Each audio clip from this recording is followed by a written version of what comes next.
It will never be Shrek, you know. It'll never be Frozen. Of course it won't, ever, ever. But it can be lots of things.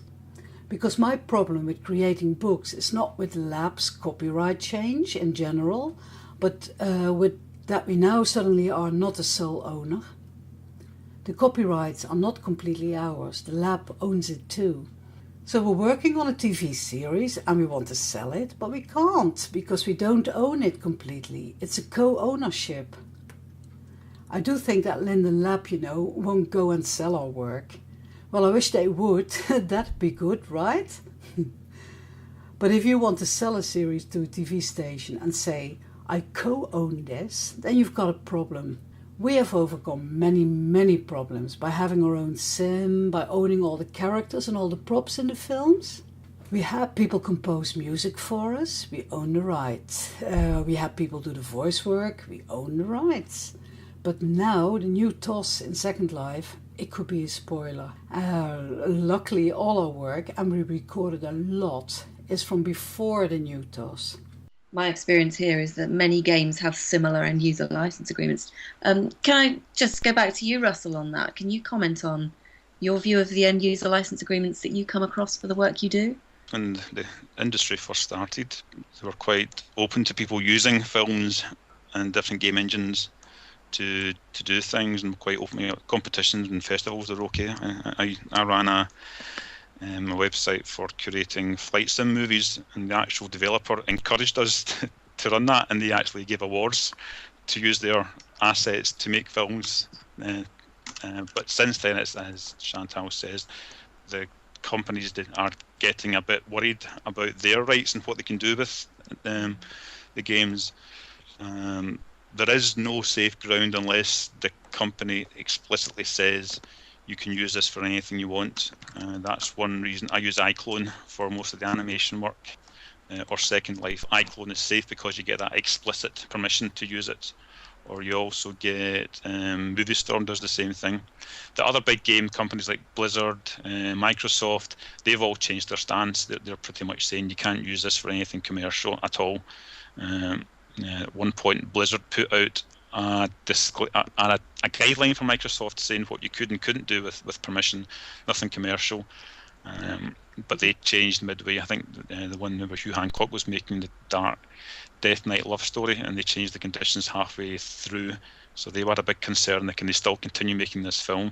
What do you see as the challenges when you create Machinima in working with colleagues? I have to say, Tracy, there are no challenges in working with my colleagues. Occasionally, in terms of a location, there may be something that needs to be worked out set-wise, and we have developed various things that might work better, let's say, than closing an entire sim down, of course. And I do consider the people who create the assets, whether as an actual set, like a location set or an avatar, these are also colleagues.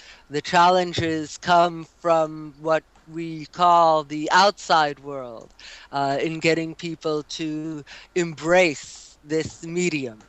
The goal is always to have the film be so good that people are not asking what platform is it on. People are just carried away by the film. I mean, that's the goal. When you watch something that's really entertaining in an animation, I mean, yes, you might say afterwards, gee, I wonder how that was done, but you're really carried along with the plot, with the story, with the information, which is what's going on. And that's the challenge, I suppose, for me. The challenges have been getting the machinima to be seen by other machinimatograpers. I have yet to see what people will think of the 3 films I'm making. I use nudity in them and sexual issues. The tales reference them. They're gour. What can I say? So I'm waiting eagerly to see how people will receive these, whether or not they will find nudity to be objectionable. But I've never been censored. I've never been flagged on YouTube. I feel that my my films have been tasteful. I ran that, the Flight Sim Machinima YouTube channel for many, many years. I started back in 2005-06. There wasn't a problem at all. Everything went up. Yeah. And most of the people in the community, most amateurs, used commercial music just because it sounds much better and looks great. But in the past couple of years, as soon as they sent through a video to us to put up, it would get taken down right away. Yeah. And a lot of the times it was a valid reason. Sometimes they left it up if we were prepared to show advertising, which was a fair exchange, but we found quite a few were getting taken down without any good reason. And another obstacle I find is the synchronization.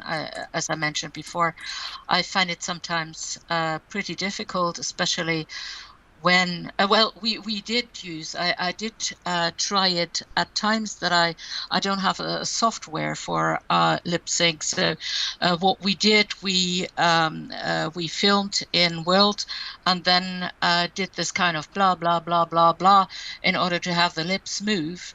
The problem was that the actors, the avatars, did the blah blah at the same time, so that you really had difficulties in taking off the blah blah again of one person, and so you had to really, it was really tricky, but I'm getting there, and that's what I've I have improved lately.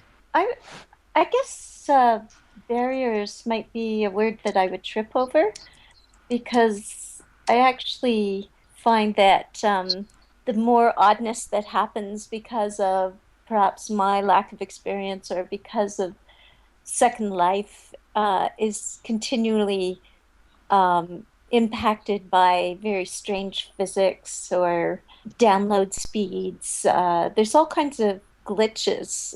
It's just continual from my experience. And I actually really enjoy those and integrate them into the work. So for me, the barriers are really rich kind of content.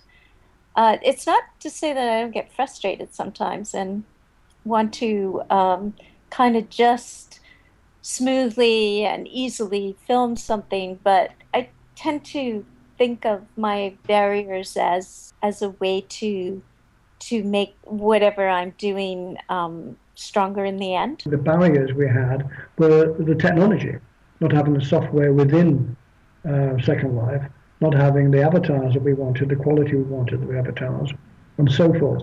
I had to learn how to build. We had to learn how to make a totally different film process, because we had lots of problems, of course, with bandwidth.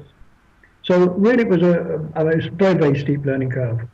I think now we've probably beaten most of the problems, but they do exist even now when it comes to bandwidth, when it comes to having enough memory there on different sites, on different sims.